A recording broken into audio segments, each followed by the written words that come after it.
The 10 northern tribes of Israel were also known as Ephraim because of the head tribe, but they were also living in a place called Shomeron, which is where we get the word Samaria. Samaria is a little bit of a corruption of the word Shomeron. So they're called Samaritans. That's the name of the 10 tribes given to them because they lived in a place called Samaria. And Omri was one of the kings that lived in northern Israel that set it up, the establishment of the government of northern Israel. And it's all, we can call it Samaria for people to understand it better. That's where the Good Samaritan was referred to. Anyway, they were scattered over 2,700 years ago by Assyria. Many towns of Yehuda, which is in the south, were also attacked. So those who were displaced were not limited to only the 10 tribes. So all 12 were somewhat involved. Slightly over 14,000 were captured by the Assyrians. Now that's less than 1% of their population, because probably 99% of them just fled. And they kept hammering them for decades. So many of them went into the Mediterranean by ship and wound up at other colonies of Israel like Tarshish or Carthage or Kuryath. And there were many other colonies around the inner Mediterranean. Yes? And by land, many of them went north, and then some of them went to the west, some of them went to the east, and some of them came back around and became the Parthian Empire eventually. Right. There was no doubt about that. Some of them came by land to Germany and Scandinavia. And in fact, the very word Scandinavia has the tribal name Dan in the middle of it. Scandinavia. And I believe it was Pliny, a Latin historian, who mentioned the name Scandinavia for the first time, and he used that word because there were so many Danites there. In Denmark, Dan's land, the Danube River, they're waymarks that the tribes left. So, but they did go by land, and they went by sea as well. And there were many colonization phases. But the rest had fled over several decades by land and sea to the west, east, north, and south, to distant colonies and new lands, or the distant isles. Now take note of that word, distant isles. They became the Gentile nations, which was the great plan of Yahuwah all along. Israel is to become the fullness of the Gentiles. That's the prophecy. So they are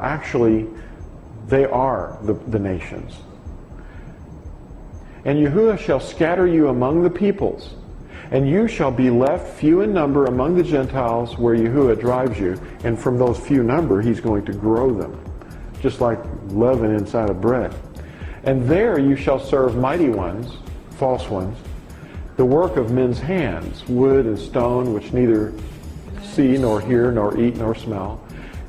But from there you shall seek Yahuwah your Elohim, and shall find, when you search for him with all your heart and with all your being, in your distress, when all these words shall come upon you in the latter days, then you shall return to Yahuwah your Elohim, and shall obey his voice.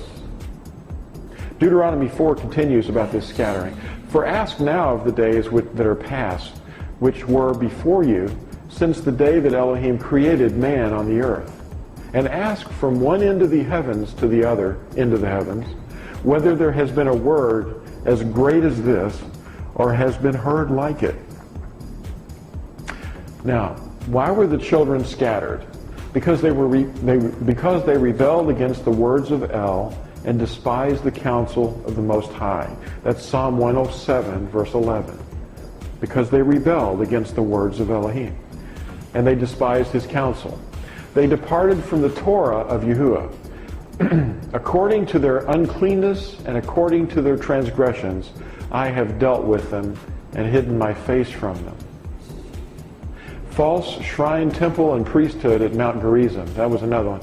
The northern tribes actually set up a false priesthood and a false temple, and they worshipped on Mount Gerizim, which was actually mentioned in Yahushua, or John chapter 4, when Yahushua was talking to the woman at the well.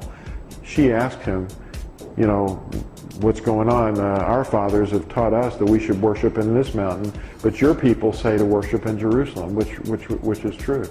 And he said, neither in this mountain nor in Jerusalem will true worshipers worship Yahuwah, but they will worship him in spirit and in truth.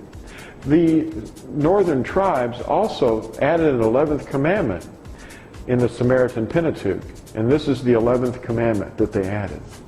You shall worship Yahuwah your Elohim in Mount Gerizim. So they added to the word of Yahuwah, which was prohibited. Now, if you ask a Christian, what do you consider to be the most set-apart special day of the year? Or what are the seasons of the year that are most special for religious reasons?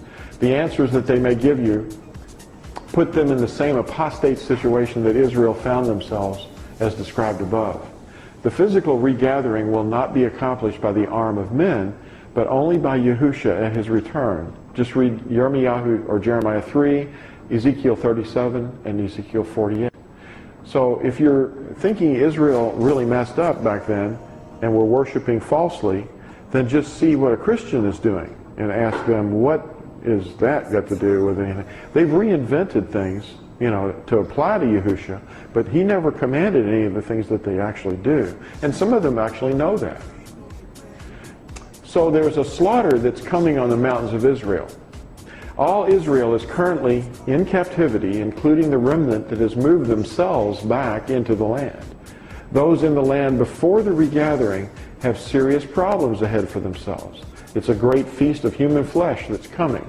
Ezekiel 39, starting in verse 17 through 29, says this, And you, son of man, thus said the Master Yahuwah, speak to every sort of bird and every beast of the field, assemble yourselves and come and gather from all around to my offering, which I am slaughtering for you, a great offering on the mountains of Yisrael, and you shall eat flesh and drink blood. And the Gentiles shall know that the house of Israel went into exile for their crookedness, and because they have transgressed against me, so that I hid my face from them, and I gave them into the hand of their adversaries, and they all fell by the sword. According to their uncleanness and according to their transgressions, I have dealt with them and hidden my face from them. Therefore, thus said the Master Yahuwah, now I am going to bring back the captives of Yaakov, and I shall have compassion on all the house of Israel, and shall be jealous for my set-apart name. And they shall know that I am Yahuwah their Elohim, who sent them into exile among the Gentiles, and then regathered them back to their own land, and left none of them behind. And no longer do I hide my face from them, for I shall have poured out my spirit on the house of Israel, declares the Master Yahuwah.